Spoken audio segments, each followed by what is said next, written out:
나훔서 한번 보실래요? 나훔이 활동했던 시기 한번 보실래요? 나훔 활동 시기. 나훔이 북이스라엘인지 남유다인지 먼저 찾아야겠죠? 활동했던 영역이. 나훔은 남유다 선지자예요. 누구요? 네. 자, 나훔이 활동할 때 옆으로 가보실래요? 자, 지금 아수르 어떻게 됐는지 망했죠. 반응들이 이렇게 못 찾았어요? 자, 아수르 무너졌어요. 자, 그리고 바벨론은 막 강력한 힘을 발휘할 때예요. 자, 지금 이 나훔은 유다 선지자인데 어디를 쳐서 예언하냐면 니느웨를 쳐서 예언하는 사람이에요. 니느웨를 쳐서 예언했던 선지자가 2명 있어요. 한 사람은 북이스라엘 사람이고 한 사람은 지금 오늘 본문에 있어요. 북이스라엘은 여로보암 2세 때 요나 있어요. 그리고 지금 유다에선 망하기 직전에 누가 말하고 있냐면 나훔이 말하는 거예요. 그래서 니느웨를 쳐서 예언한 사람이 둘인데 이걸 이렇게 기억해요. 요나훔 이렇게요. 나를 중간에 겹쳐서 요나훔 이렇게 기억합니다. 그리고 요나가 먼저 가서 선포를 했고, 그리고 그들이 심판의 말씀을 들으면서 회개했죠.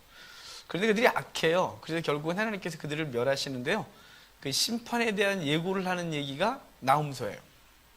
근데 요나서와 나훔서는 이제 니느웨를 쳐서 예언하는데요. 이 니느웨가 당시 굉장히 강력한 성이었죠. 이 요나서하고 나훔서는 신학계에서도 허구라고 했었어요. 왜냐면 니느웨가 발굴이 안 되는 거예요. 지금 니느웨가 어디냐면요, 우리 요즘 중동 계속 TV 나오잖아요. 옛날에 후세인 죽고 나서 평화유지군이 이라크에 들어갔거든요. 그 중에 우리 한국군이 들어가서 그 평화유지를 했던 장소가 어디냐면 모술 땅이라 그래요. 그 모술 땅이 고대 때 니느웨인 거예요. 요새 크루드족 얘기 많이 나오잖아요. IS 때문에. 크루드족이 사는 장소가 모술 땅인데요. 바로 그 모술이 고대 때 니느웨예요. 근데 지금은 아는데 왜 옛날에 몰랐냐? 발굴이 안 됐어요. 그 뭐 유물을 발굴할 수 있어야 안 되겠어요? 니느웨 그러면 토기 쪼가리도 하나 나와야죠. 뭐 이렇게 뭐 토기 쪼가리 하나 뭐 이런 거 하나 나와야 뭐 그 동네가 니느웨였다 이렇게 알 텐데 1850년 전후까지만 해도 그 장소에 아무것도 안 나왔어요. 그 유명한 나폴레옹도 거기 와서 모술에 서서 니느웨를 찾았어요. 파보라고. 근데 아무것도 없어요. 그래서 그냥 말았어요, 거기. 근데 그 영국의 대사관 직원으로 왔던 사람에게 그 친구가 거기가 옛날 니느웨 땅 같은데 파봐라. 그래갖고 이 친구가 팠어요. 몇 매를 팠냐면 고고학자 같으면 그렇게 무식하게 안 팠을 텐데요.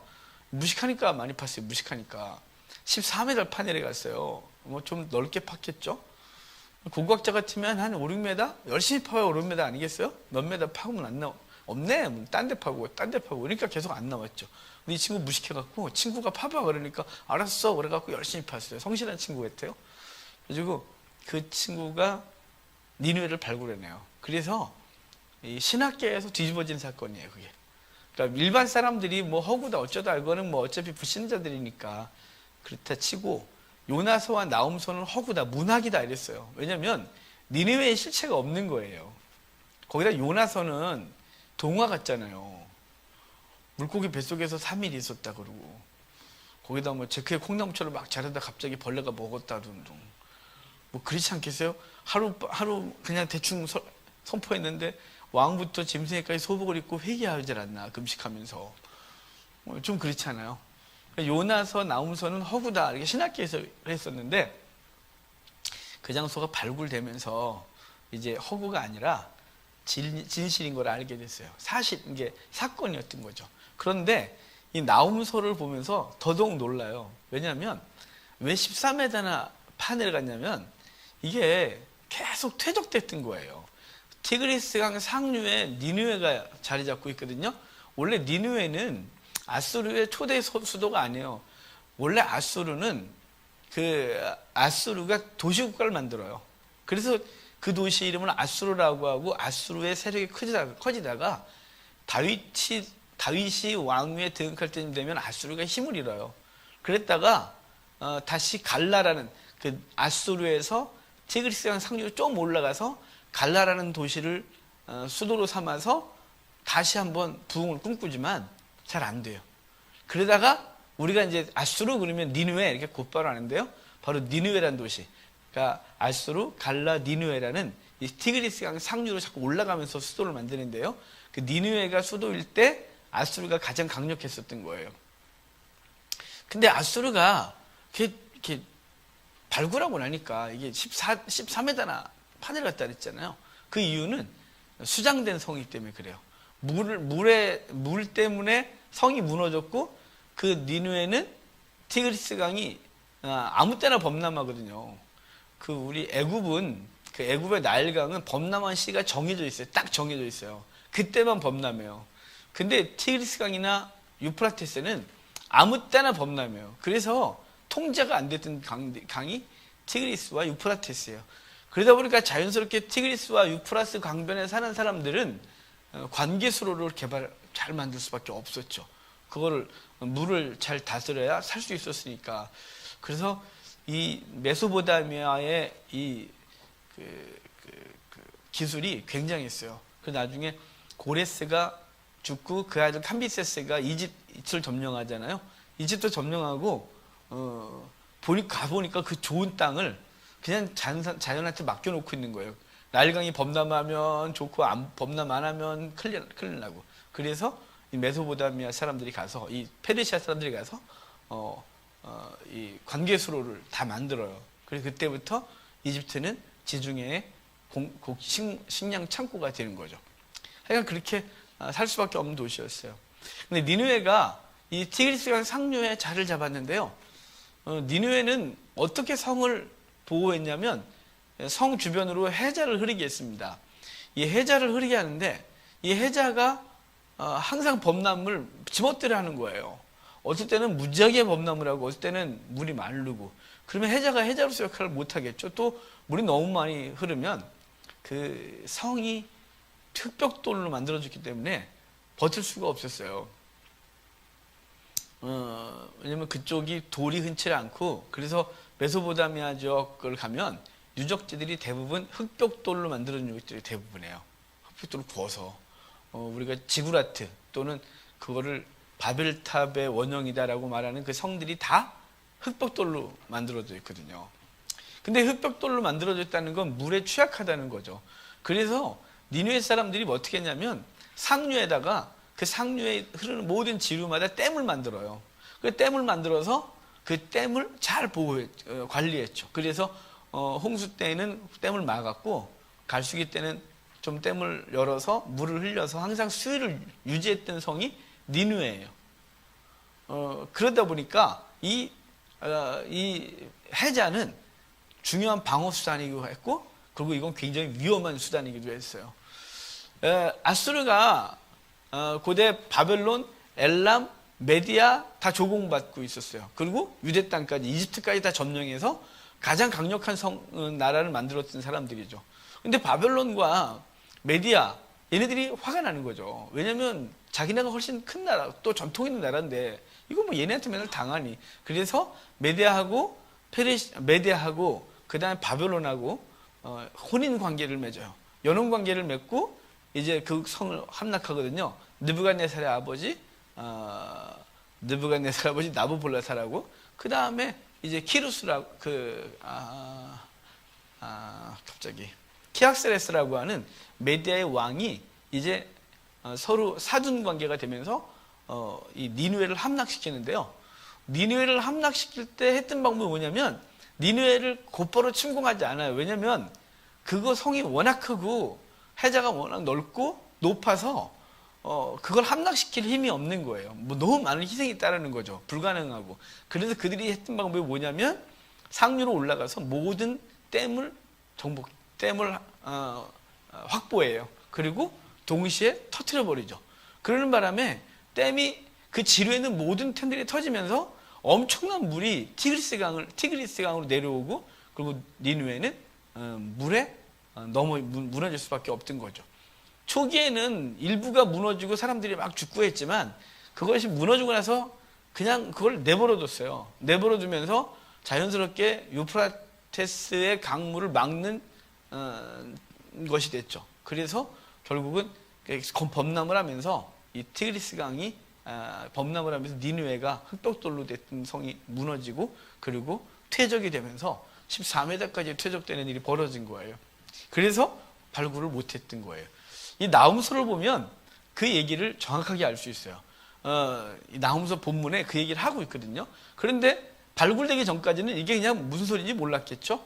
하지만 이 니누에가 발굴되고 나서 나훔서는 정말 소름 끼치는 성경이에요. 왜냐하면 너무 명확하게 어떻게 무너질지를 예고하고 있는 성경이었거든요. 자, 나훔서를 좀 볼까요? 그러면 자, 1절 봅시다. 니누에에 대한 경고, 곧 엘고스 사람 나홈의 묵시의 글이라. 여호와는 질투하시며 보복하신 하나님이시니라. 여호와는 보복하시며 진노하시되 자기를 거스리는 자에게 여호와는 보복하시며 자기를 대적하는 자에게 진노를 품으시며. 지금 니누에를 향한 말하는 거예요. 여호와는 노하기를 더디하시며 권능이 크시며 벌받을 자를 결코 내버려두지 아니하시니라. 여호와의 길은 회오리바람과 광풍이 있고 구름은 그의 발에 티끌이로다. 그러니까 그분은 벌받을 자를 절대로 내버려두지 않는데요. 그는 바다를 꾸짖어 그것을 말리시며 모든 강을 말리시나니 바산과 갈멜이 쇠하며 레바논의 꽃이 시드는도다. 그로 말미암아 산들이 진동하며 작은 산들이 녹고 그 앞에서는 땅 곧 세계와 그 가운데에 있는 모든 것들이 솟아오르는도다. 자, 6절 같이 읽을까요? 시작. 누가 능히 그의 분노 앞에 서며 누가 능히 그의 진노를 감당하랴. 그의 진노가 불처럼 쏟아지니 그로 말미암아 바위들이 깨지는도다. 자, 지금 니누에의 심판을 예고하면서 누가 하나님의 진노 앞에 설 수 있느냐, 누가 감히 그 하나님의 불을 피할 수 있느냐, 뭐 이렇게 얘기하잖아요. 자, 7절 봅시다. 여호와는 선하시며 환난 날의 산성이시라. 그는 자기에게 피하는 자들을 아시느니라. 사실은 여기서 아수르를 무너뜨릴 건데 아무도 피할 수 없다. 하지만 누가 능히 그의 분노 앞에 서리요 누가 능히 그의 진노를 감당하랴 라고 말해놓고 7절에 그는 자기에게 피하는 자들을 아시느니라. 그분은 산성이시라서 자기에게 피하는 자를 아신다. 이 말은 자기에게 피하는 자를 그 진노로부터 건진다, 이렇게 말하는 거죠. 요한계시록 6장을 가면 6장에 6가지 인이 떨어져요. 그죠? 6가지 인이 떨어지는데 6번째 인이 떨어지고 나서 하나님의 진노가 막 있거든요. 그래서 왕들과 장군들과 상인들과 종들과 뭐 이런 사람들이 바위야 산아 날 가려라, 차라리 날 그 바위가 날 때렸으면 좋겠다, 여호와의 진노로부터. 그러면서 맨 마지막에 뭐냐면 누가 여호와의 진노 앞에 서리요 이래요. 누가 서리요. 그래놓고 7장에 오면 그 이마에 하나님과 어린 양의 이름이 있는 자들은 피한다, 이렇게 말하는 거죠. 그래서 그 진노 앞에 그 진노를 피할 수 있는 자, 그 진노 앞에 설 수 있는 자는 누구냐? 그 이마에 어린 양의 이름, 여호와의 이름과 어린 양의 이름이 있는 자다. 그래서 14만 4천. 그들은 누구라고 말해요? 저 뒤에 그들은 어린 양의 보혈로 그것을 빤자러라, 이렇게 말해요. 그러니까 진노를 피할 수 있는 자, 여기 뭐라 그러냐면 여기서는 자기에게 피하는 자를 아시느니라. 요한계시록에서 그러고 나서 스바냐가 여호와께서 숨겨주신다, 이런 이름의 뜻을 갖고 있잖아요. 스바냐서 보면 다 멸절하라 막 그리고 하나님이 심판하시겠다 그래요, 스바냐서를 보면. 그런데 누구를 그때 숨겨주시냐라고 말씀하시면서 여호와를 찾는 자, 겸손히 행하는 자, 이런 자들 주께서 진노 중에도 숨겨주시겠다, 이렇게 표현하거든요. 그러니까 그 어느 곳에서도 행위나 이런 것보다는 그분의 은혜 앞에 서 있는, 그분을 구하고 그분 앞에 서 있는 자들을 건지시는 얘기를 하고 있는 거예요. 여기를 누가 능히 그의 분노 앞에 서냐, 누가 능히 그의 진노를 감당하랴, 그래놓고 7절에 그는 자기에게 피하는 자들을 아신다. 그가 범람하는 물로 그것을 진멸하시고 자기 대적들을 흑암으로 쫓아내시리라.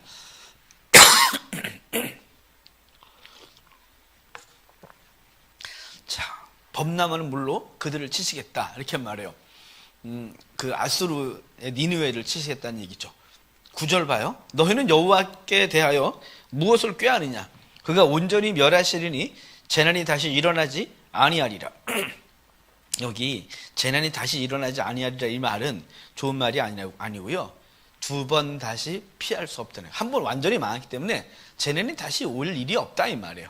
끝났으니까 뭐 끝났는데 또 그러니까 할 게 없다. 니들은 완전히 너희가 무엇을 꾀하느냐? 너희가 지금 여호와로부터 살아날 궁리를 하고 있느냐? 그를 대적할 생각을 하냐? 아니지.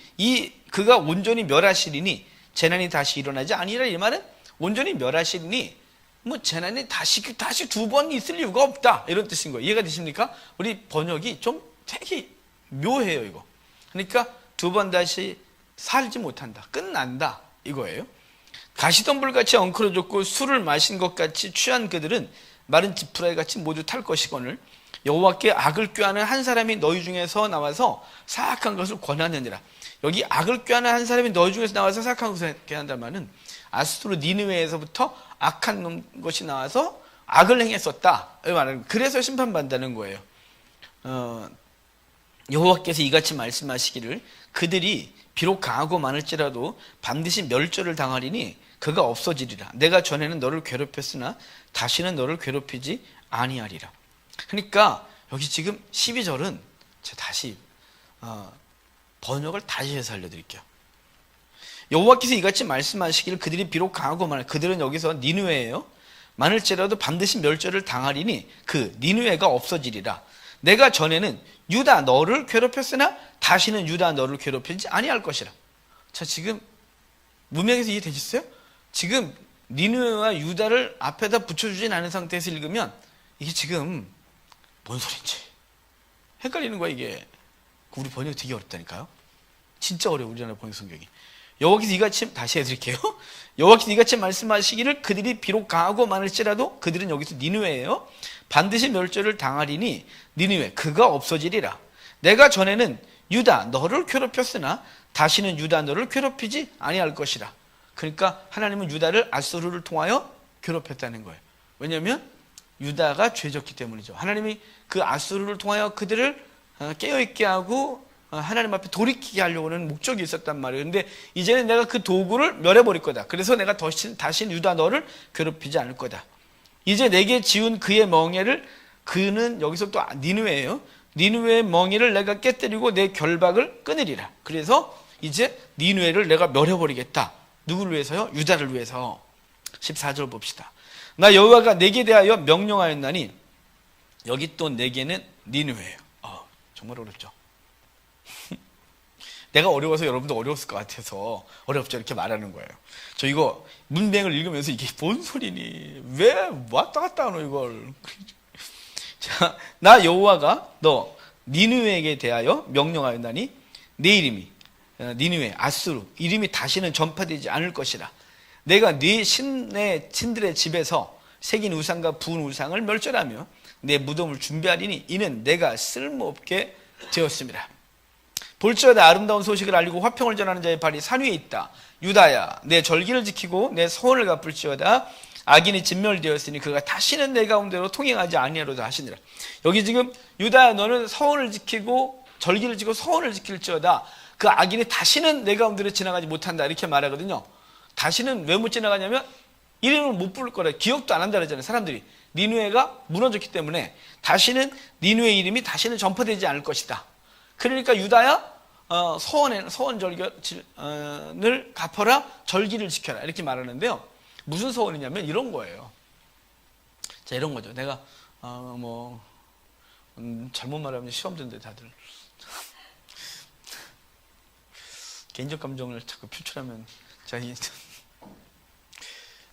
일본이 가끔 너무 꼴보기 싫거든요. 근데 일본을 생각하면 아수르하고 일본하고 너무 비슷해요. 잔인한거며 하여간 등등이 너무 비슷한데, 하여간 예를 들어 일본 선교하신 분 용서하십시오.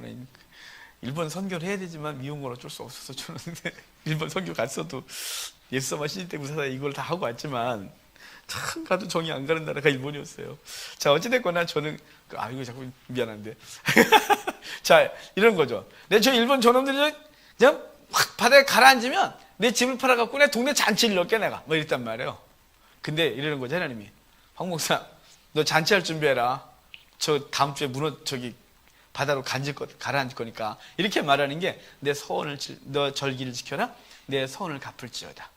뭐냐면 그들이 그렇게 그 아수르에 대해서 이를 갈고 그것이 무너지면 내가 어떡하겠다 막 이랬던 그들의 간절한 소원을 이루어 주시겠다고 하는 표현이 이렇게 표현되고 있는 거죠. 제 2장으로 갈까요? 파괴하는 자가 너를 치러 올라왔나니 너는 산성을 지키며 길을 파수하며. 여기 여러분 유다를 치러 올라왔다는 얘기가 아니에요. 여기 니느웨예요. 파괴하는 자가 니느웨를 치러 올라왔나니 니느웨 너는 산성을 지키며 길을 파수하며 내 허리를 견고히 묶고 내 힘을 크게 굳게 할지어다. 그러니까 좀 뭐라 그럴까 이거 도발하는 거죠. 준비해봐. 싸울 준비해봐. 덤벼봐. 이런 거예요. 여호와께서 야곱의 영광을 회복하시되. 자, 지금 걔네들한테 준비하라고 얘네를 무너뜨리면서 누굴 회복시킬 거냐면 이스라엘을 회복시킬 거예요. 그래서 2절은 여호와께서 야곱의 영광을 회복하시되 이스라엘의 영광 같게 하시나니 이는 약탈자들이 약탈하였고 또 그들의 포도나무 가지를 없이 하였음이니라. 그의 용사들의 방패는 붉고. 이제 다시 니느웨로 가는 거예요. 2절만 그 니느웨 심판 예언하면서 유다는 회복될 거다는 걸 하는 거죠. 그리고 3절부터 다시 그의 용사들의 방패는 붉고 그의 무사들의 옷도 붉으며 그 항우를 벌인 날에 병거의 쇠가 번쩍이고 노송나무 창이 요동하는도다. 그 병거는 미친 듯이 거리를 달리며 대로에서 이리저리 빨리 달리니 그 모양이 횃불 같고 빠리가 번개 같다. 그가 그의 존귀한 자들을 생각해내니 그들이 엎드러질 듯이 달려서 급히 성에 이르러 막을 것을 준비하는도다. 강들의 수문이 열리고 왕궁이 소멸되며 정한대로 왕하고 벌거벗은 몸으로 끌려가니 그 모든 시녀들이 가슴을 치며 필기같이 슬피운다. 강들의 수문이 열리고 왕궁이 소멸됐다. 지금 아까 제가 니느웨의 서론을 길었는데 니느웨가 무너졌던 건 댐이 다 터지면서 니느웨가 흑벽돌로 졌기 때문에 무너졌다 그랬어요. 후에 이것을 교훈 삼은 바벨론은 유프라티스 강에다가 강을 사방으로 해자를 흐르게 하고 바벨론 성을 짓는데요. 그들은 지들이 그걸 그렇게 무너뜨렸잖아요. 그래서 그들은 콜타르를 사방에 떡을 칠해요. 그래서 웬만큼 범람을 해도 성을 물로는 절대로 성에 해를 못 가해요. 그래서 바벨론 성은 콜타르로 벽을 다 발라서 방수를 철저히 했어요. 지들이 니느웨를 그렇게 무너뜨렸기 때문에 그래요. 그러니까 얼마나 물이 무서운지 이들도 잘 아는 거죠. 니느웨는 그런 경험이 없었기 때문에 지들은 잔머리를 굴리면서 아주 과학적인 것으로 이 수문을 관리했었다면 수위를 얘네들은 그렇지 않았어요. 지들이 무너뜨렸기 때문이죠. 그래서 강들의 수문이 열리고 왕궁이 소멸됐다.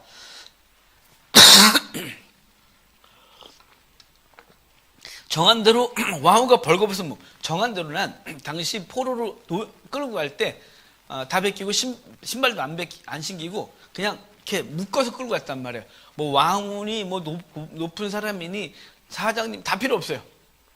그래서 정한대로 벌거벗은 몸으로 끌려가니 왕후가 그렇게 끌려갔다는 건 완전히 망한 거죠. 왕후는 최후의 보루 아니겠습니까? 최후로 그래도 나름대로 존귀함을 유지해야 될 존재가 왕후겠죠. 그리고 왕후도 포로가 끌려가는 것에 정한 절차대로 그렇게 끌려간대요. 그 모든 시녀들이 가슴을 치며 피슬기같이 슬픈다. 니느웨는 예로부터 물이 모인 것 같더니 이제 모두 도망하니 서라 하나 돌아선 자가 없대요. 미쳤어요? 쓰게? 죽게 생겼는데? 죽게 생겼는데 왕께서 서라 그러면 네 그러겠어요? 살고 봐야지? 도망가야죠. 그래서 돌아볼 자가 없대요. 은을 노력하랴 금을 노력하랴 그 저축한 것은 무한하고 아름다운 기후가 풍부함이라. 니느웨가 공허하였고 황폐하였도다. 주민이 낙담하여 그 무릎이 서로 부딪히며 모든 허리가 아프게 되면 모든 낯이 빛을 잃도다. 이제 사자의 굴이 어디냐? 여기 사자의 굴은 왕궁이에요. 왕궁. 여기 사자나 젊은 사자나 이 사람들은 왕과 왕비와 왕자들이에요. 자, 그렇게 보면 돼요. 이제 사자의 굴이 어디냐? 젊은 사자가 먹을 곳이 어디냐? 전에는 숫사자, 암사자가 그 새끼 사자와 함께 거기서 다니되 그것들을 두렵게 할 자가 없었으며 수사자가 그 새끼를 위하여 먹이를 충분히 찢고 그의 암사자들을 위하여 움켜 사냥한 것으로 그 굴을 채웠고 찢은 것으로 그 구멍을 채웠도다. 만군의 여호와의 말씀에 내가 내 대적이 되어 내 병거들을 불살라 연기가 되게 하고 내 젊은 사자들을 칼로 멸할 것이며 내가 또 내 노력한 것을 땅에서 끊으리니 내 파견자의 목소리가 다시는 들리지 아니하리라 하셨느니라. 자, 지금 그 니느웨의 사자, 암사자, 그 사자 새끼들 그래야 되죠? 젊은 사자 새끼 그 표준어인데 젊은 사자 어딨냐? 다 없다 이 말이에요. 왜 이렇게 됐냐? 13절 1절을 잘 봐요. 13절 초반을 만군의 여호와의 말씀에 내가 내 대적이 되어 이렇게 되죠. 그분이 대적이 되신대요. 여호와께서 대적이 되어 그들을 치시겠다 이렇게 말하는 거예요. 여러분, 주의 백성들은 세상 가치관과 그리고 사단과 싸우는데 자기가 싸우는 게 아니고요, 그를 백성으로 둔 여호와께서 싸우시는 거예요. 여호와께서 앞서가 싸우시고 우리는 그분의 싸움을 뒤따르면서 취하는 싸움이에요. 근데 자기가 싸우는 줄 아니까 자꾸 도망가는 거예요. 아니라니까요. 앞에 그분이 싸우는 거예요. 그래서 두려움 없이 믿음을 지키면 돼요. 그런데 앞에 서 계신 그분이 안 보이세요. 우리를 대신하여 대적을 맞아 싸우시는 여호와가 안 보이니까 맨날 믿음이 맨날 꼬꾸라지는 거예요. 맨날 그 자리에 있고 성장을 안 하고 그분이 안 보여서 그래요. 그분이 앞서가세요. 그분이 그랬잖아요. 내가 세상을 이겼노라. 너희는 담대하라고. 그분이 앞서가시고 우리는 그들을 따르는 것뿐이에요.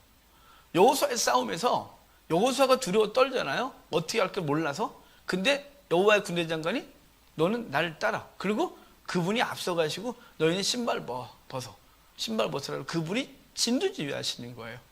그래서 그분의 싸움을 하시는 거예요. 여기 아수르의 대적은 여호와세요. 우리의 신앙을 무너뜨리는 모든 세상 권세와 사단의 세력은 우리가 아니라 그분이세요.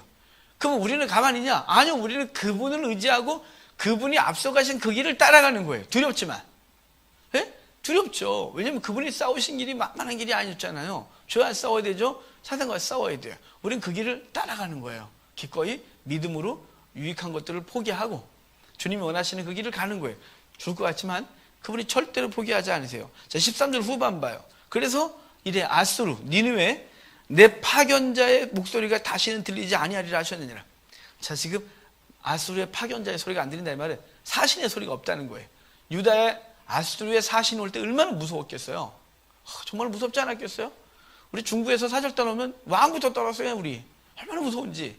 요번엔 대체 뭘 바치라고 할까? 요즘은 그러면 요번엔 또 처녀 몇 명을 데려갈까? 이러면서 온 국민이 벌벌 떨었어요. 그 니느웨의 사자의 소리가 다시 들리지 않는다. 이건 그 악한 자의 소리가 들리지 않는 거예요. 더 이상 없는 거예요. 그리고 우리 요한계시록 보면 그러잖아요. 새하늘과 새 땅에 바다는 다시 있지 아니하더라. 악한 것의 근원이 사라진 거죠. 성도들의 삶에 있어요. 그게 이미 주어졌고, 그리고 아직 완성되진 않았으나 이미 우리에게 주어진 싸움을 싸우고 있는 거예요. 그럼 우리가 좀 담대하게 하나님 의지하고 싸워야 돼요. 그분이 그 파견자 사단의 소리가 다시는 내 삶 가운데 들리지 않도록 하겠다. 이것이 그 사단의 졸개들의 소리가 내 속에 들리지 않도록 하나님이 나를 붙들어주고 있다는 사실을 분명히 기억하고 믿음의 싸움들을 잘 싸우셔야 돼요. 자, 3장 1절을 봅시다.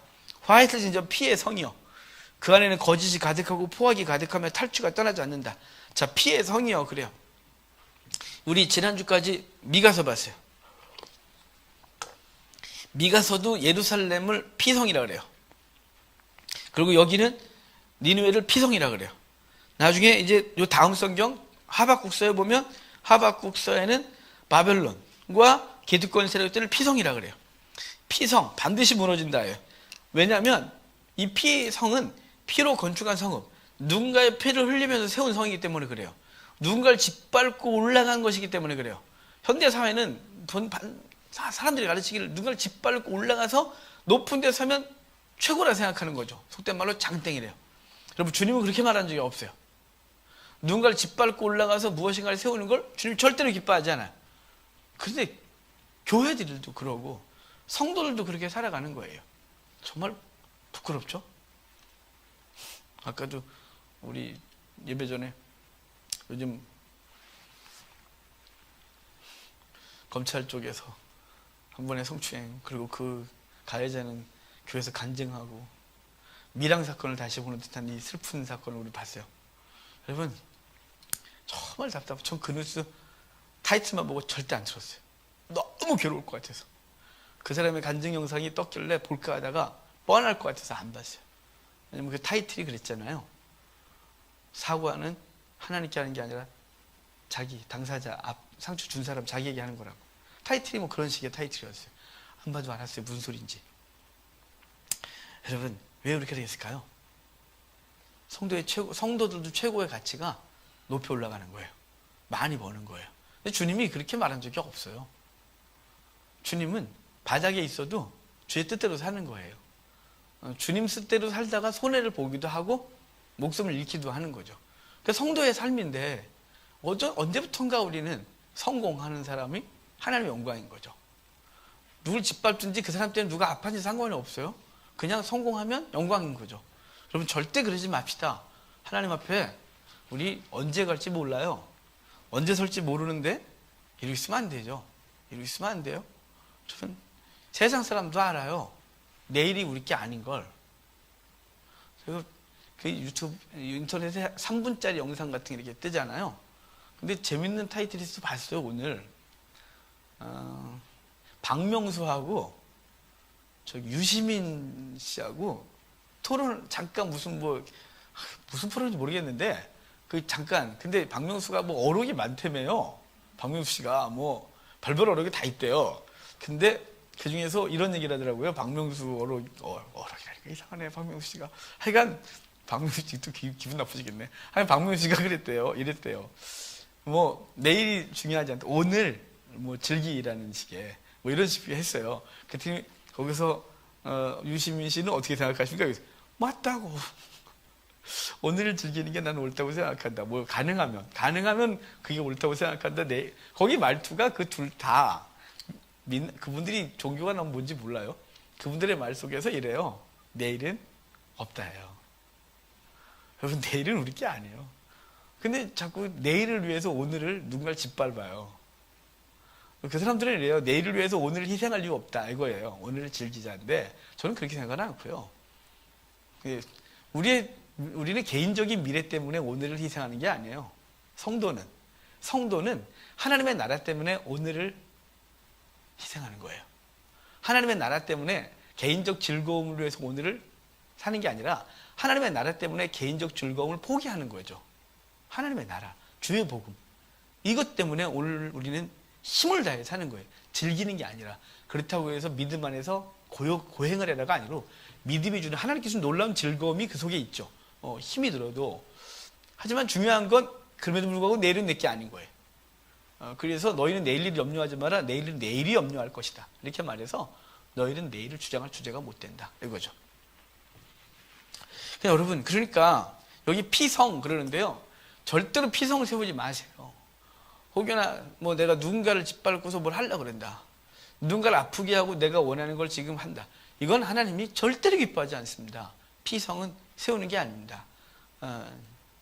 제가 뭐 지금 간증을 여러분 다 하는 걸 뭐 할 이유도 없고요. 우리 교회가 여러분, 제가 피성을 세웠었잖아요. 사람들 이렇게 앉혀서. 아름답지 않아요? 그것이 무너질 때 처참해지고요. 너무 비참해서 절대로 그러면 안 돼요. 절대로 그러면 안 돼요. 피성 세우지 말아야 돼요. 그것이 사역이건 그것이 일반적인 우리의 개인적인 삶이건 그러면 안 돼요. 그 뒤에 절까지가 7절까지가 바로 그 피성을 세우면서 잔인한 그들의 행위들을 쭉 얘기를 하는 거예요. 아주 악한 짓들을, 피성을 세우는 가운데 한 짓들을. 자, 8절 봅시다. 그 피성을 세운 자들에 대해서 어떻게 책망하시는지. 내가 어찌 노아몬보다 낫겠느냐. 그는 강들 사이에 있으므로 물이 둘렸으니 바다가 성루가 되었고 바다가 방업이 되었으며 그래요. 여기 노아몬이 어디냐면 이집트 테베를 또 다른 말로 노아몬이라고 그랬어요. 이집트 테베가 왜 나오냐면 테베가 이집트는 원래 이렇게 상이집트, 하이집트 나누잖아요. 하이집트는 나일강 삼각주 쪽을 하이집트라고 그러고, 상류를 이렇게 아프리카 중부로 내려가죠. 거꾸로 내려가는데 거기 상부예요. 거기 상이집트라 그래요. 하이집트는 수도가 멤피스였고 상이집트는 테베예요. 그러니까 상이집트까지 함락했던 거예요, 니느웨가. 그래서 상이집트의 수도였던 테베를 함락시켜요. 이집트의 집들은, 건물들은 다 어디에 주냐면 나일강 주변에 다 세우죠. 거기밖에 살 수가 없으니까. 그런데 이집트 사람들도 건축법이 영원히 될 것. 그러니까 신전이나 그리고 무덤은 영원히 됐기 때문에 돌로 짓지만 집이나 궁궐은 흙벽돌로 졌어요. 노아몬이 이 아수르에서 함락을 당해요. 그리고 부서졌죠. 그러고 나서 나일강이 범람을 거듭하면서 노아몬이 이 테베가 흔적만 남고 사라져요. 지금 그 얘기를 하고 있는 게 니네가 무너뜨렸던 테베, 노아몬이 니네 기억하지? 너네가 노아몬보다 나을 것 같으냐? 이렇게 말하는 거예요. 너희도 지금 물 가운데 있는 성이고 너희가 무너뜨리면 너희도 흔적 없이 사라질 거야. 노아몬보다 나을 일이 없다 이 말이에요. 그 노아몬, 테베는 그래도 얼마나 힘을 썼냐면 9절 보면 구스와 애굽은 그의 힘이 강하여 끝이 없었고 붓과 루밈 그를 돕는 자가 되었었대요. 그럼에도 불구하고 너희가 무너뜨렸다는 거죠. 그가 포로가 되어 사로잡혀갔고 그의 어린아이들은 길모퉁에 모퉁이에 메어침을 당하여 얘네들이 하는 짓이에요. 얘네들이 아이들은 달을 잡아서 머리를 반석에 쳐서 죽였어요. 그걸 보고 정말 기겁을 하고 항복하게 대항하면 이렇게 죽였어요. 그들이 메어침을 당하여 부서졌으며 그의 존귀한 자들은 왕족이겠죠. 귀족들 제비뽑혀 나누었고 그의 모든 권세자들은 사슬에 결박되었나니 11절 너도 술에 취하여 수물이라 너도 원수들 때문에 피난처를 찾으리라. 너도 니들이 했던 그 짓 그걸 그대로 받을 거야 하는 거죠. 12절 내 모든 산성은 무화과 나무의 처음 익은 열매가 흔들기만 하면 먹는 자 입에 떨어진 것 같다. 무화과의 첫 열매는 파괴라는 열매예요. 이거 예수님이 찾았던 열매인데 이 파괴는 본격적인 열매 테에나가 맺히기 전에 파괴라는 열매가 맺혀요. 근데 얘가 떨어져야 테에나가 열리거든요. 그래서 얘는 자연적으로도 떨어져요. 사람이 따주면 더 좋지만 만약에 안 따주면 종종 강한 바람이 불면 얘가 훅 떨어져요. 이렇게 강하게 붙어있지 않기 때문에. 그런 것처럼 너가 그 무화과 첫 열매 기억하냐? 너희가 그것처럼 너희들의 모든 성이 확 무너지겠다고 말하는 거죠. 내 가운데 장정들은 여인 같다는 건 힘 없고 못 쓰고 내 땅의 성문들은 내 원수 앞에 넓게 열리고 빗장들은 불에 타도다. 너는 물을 길어 에워싸일 것을 대비하며 너의 산성들을 견고하게 하며 진흙에 들어가서 흙을 밟아 벽돌가마를 수리하라. 이것도 좀 도발을 하는 거죠. 해봐, 준비해봐 이거예요. 거기서 불이 너를 삼키며 칼이 너를 베기를 느치가 먹는 것 같이 하리라. 내가 느치같이 스스로 많게 할지어다. 내가 메뚜기같이 스스로 많게 할지어다. 내가 내 상인을 하늘의 별보다 많게 하였으나 느치가 날개를 펴서 날아간 것 같고 내 방백은 메뚜기 같고 너의 장수들은 큰 메뚜기 떼가 추운 날에는 울타리에 깃들었다가 해가 뜨면 날아간 것 같으니 그 있는 곳을 알 수가 없다. 지금 너네 무너뜨릴 건데 메뚜기가 앉았다가 날아간 것을 못 찾지 흔적을 못 찾는다 이 말이죠. 메뚜기가 여기 앉아서 날아갔는데 여기 메뚜기가 앉았었는데 이거 모른다 이 말이에요. 그것처럼 너희들이 흔적도 없이 망할 거야. 그래서 1840년 50년 정도까지 이 니느웨가 발굴이 안 되고 완전히 무너져 있던 거죠. 완전히 끝나 있었어요. 아수르 왕이여 내 목자가 자고 내 귀족은 누워 쉬며 내 백성은 산들에 흩어지나 그들을 모을 사람이 없다. 내 상처는 고칠 수 없고 내 부상은 중하도다. 내 소식을 듣는 자가 다 너를 보고 손뼉을 치나니 이는 그들이 항상 내게 행패를 당하였음이 아니더냐 하시더라. 그러니까 너네가 망할 때 다 좋아한대요. 아무도 늘 도와주지 않는데요. 니네 하도 악한 짓을 해서. 그게 이제 나훔서예요. 나훔서에서는 아까 이스라엘의 회복을 잠깐 얘기했어요. 잠깐. 그죠? 잠깐 2장 2절 정도에 잠깐 얘기했어요. 그리고 나머지는 대부분 이제 그 니느웨 성을 쳐서 예언하는 거예요. 니느웨가 왜 망하냐면 악했기 때문에. 아주 극악했어요. 아주 그 악이 하늘에 닿았어요. 결국은 하나님이 그들을 치는 얘기를 해주고 있는 거예요. 영원할 줄 알았어요. 그들이 잔인하게 하고 그들이 악을 떨며 그리고 그렇게 하면 영원할 줄 알았지만 하나님이 한 방에 그들이 지혜로 쌓았던 그 댐들이 무너지면서 그들이 한 방에 끝나는 일이 벌어진 게 이들이란 말이에요. 여러분, 여러분들이 하나님 앞에서 악을 행하면 안 돼요. 성도란 이름으로 우리는 살아가거든요. 성도가 성도의 이름답게 살지 못하면 정말 하나님이 슬퍼하십니다. 영광을 가리죠. 정말 가려요. 그래서 저와 여러분들은 성도로 살아가는 것에 힘을 다하셔야 돼요. 우리 부끄러운 거 많죠. 저도 참 많아요. 부끄러운 거 많지만 과거를 그렇다 치고 과거를 어떻게 해결할 수는 없잖아요. 또 사고할 사람은 사고해야겠죠. 하지만 지금 오늘 매일매일 그분의 말씀 앞에 자기를 쳐서 복종시키고 깨어 있어야 돼요. 그래야 하나님께서 우리를 통한 일을 하시죠. 영광을 받으실 거예요. 여러분, 악을 행하지 맙시다. 하나님 반드시 그 악에 대하여 그 한 번에, 그 피성은 한 번에 무너져요. 가장 절정이 이를 때, 가장 절정이라고 할 때 한 번에 무너지면 그처럼 비참한 게 없어요. 원래 없던 사람은 그 두 개밖에 없었는데 하나 없어져도 그냥 살만한데, 수천 개 있다가 수만 개 합시다. 수만 개 있다가 9,000개, 1,000개만 남아요. 발로 하니까 1,000개만 남아요. 그래도 죽을 것 같아요. 왜냐면 그들이 거기 목표가 거기 있기 때문에 그래요. 주의 백성들은 주님과 관계가 목적인 사람들은요, 우리 주변에 많이 쌓았건 쌓지 않았건 내가 어느 위치건 상관없어요. 왜냐면 그분과 관계로 살아가고 있거든요. 그분과 관계 속에서 행복해하고 그리고 그분께 주신 놀라운 은혜로 살아가요. 여러분, 이 나훔서는 니느웨를 쳐서 예언하지만 이 시대를 쳐서 예언하는 것 같고, 특별히 주의 백성들은 악을 행하면서 살면 안 돼요. 목표가 많이 쌓고 높아지는 게 되면 절대로 안 돼요. 주님께서 그렇게 가르쳐준 적이 없고요. 그렇게 하려고 하는 것은, 그게 목적인 사람은 반드시 수단을 찾게 되고, 수단을 부리다 보면 악을 범하고 그리고 상처를 주게 되어 있는 거죠. 그래서 많은 사람들이 언론에 오르락거리고 그 검찰 앞에 서서 카메라 플래시를 봤는데 그 사람들이 무지하게 많이 교인들이라는 사실이에요. 뭐 어디 장로, 집사, 뭐 교회 다닌다 막 그럴 때마다 숨고 싶어요. 왜 그럴까요? 다 그 높으신 분들이 왜 그럴까요? 목표가 그래서 그래요. 목표가 피성이에요. 성을 쌓는 거예요. 성을 높이 쌓는 거예요. 그 성을 높이 쌓려면 수단을 찾게 되고 방법을 찾게 되고 하나님이 기뻐하지 않는 짓을 하는 거죠. 하나님이 쌓으시면 막을 자가 없어요. 그러니까 그건 정당한 방법. 주께서 쌓으시면 그의 걸 갖고 하나님의 나라를 세우면 되는 거예요. 그러니까 그게 목적이 아니라 하나님 앞에서 어떻게 살아가느냐, 그게 목적이 되어야 될 줄을 알아요. 왜 그러잖아요. 누가 그 진노 앞에 서리요? 아까 그랬죠. 그랬더니 그분께 피하는 자들이라고 말해요. 자기에게 피하는 자들을 아신다 라고 해서 그분 앞에 서는 우리가 되기를 주님 축복합니다. 기도하겠습니다.